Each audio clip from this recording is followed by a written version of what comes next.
Hi and welcome back. Now in this chapter, we are going to look at Azure Data Factory. So first we'll have an introduction onto Azure Data Factory. And then in the next chapter, we'll go ahead and look at an example on Azure Data Factory.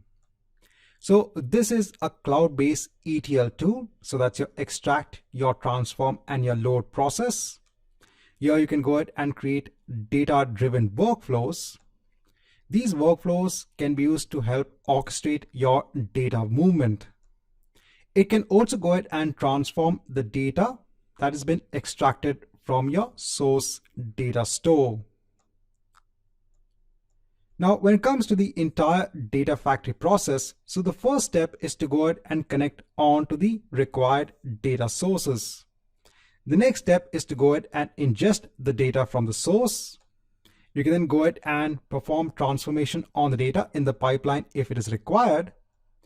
And you can go ahead and publish the data onto a destination. Your destination could be an Azure data warehouse, an Azure SQL database, or Azure Cosmos DB. You can also go ahead and monitor the pipeline as it is running. Now, when it comes to the components of Azure Data Factory, so you have the link service. So this allows you to ingest the data from the data source. The link service can create the required compute resources to take the data from the data source. Then you have data sets. This represents the data structure within the data store that is being referenced by the linked service object. And then you have the activity. This contains the actual transformation logic.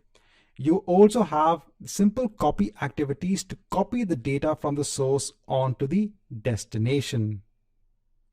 So in our example, we are actually going to go ahead and see a simple copy activity that can be used to copy data from an Azure SQL database onto an Azure SQL data warehouse. So this is basically the source where the extraction is going to take place. And then we have the simple copy activity. We're not performing any transformation. If you want, you can perform transformation on your data. And then over here, we are performing the load process onto our Azure SQL data warehouse. Now in Azure pipelines, the first thing that you do is obviously to go ahead and create the pipeline. So the pipeline will contain the copy activity itself. In the pipeline, you'll then go ahead and make use of the link service to actually link the pipeline onto both your source when you're going to go ahead and extract the data. You'll also go ahead and create another linked service that will be used for loading the data onto the Azure SQL data warehouse.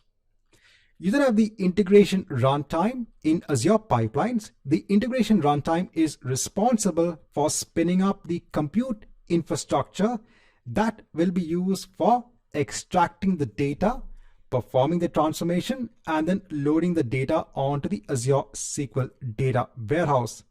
Because remember, in the end, this service needs to go ahead and have, let's say, virtual machines in place, your compute architecture, to go ahead and take the data from the database. It will go ahead and have the local data set.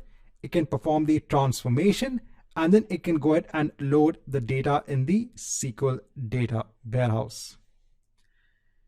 Right, so just want to give an introduction on to the Azure Data Factory. In the next chapter, let's go ahead and look at an example on using Azure Data Factory.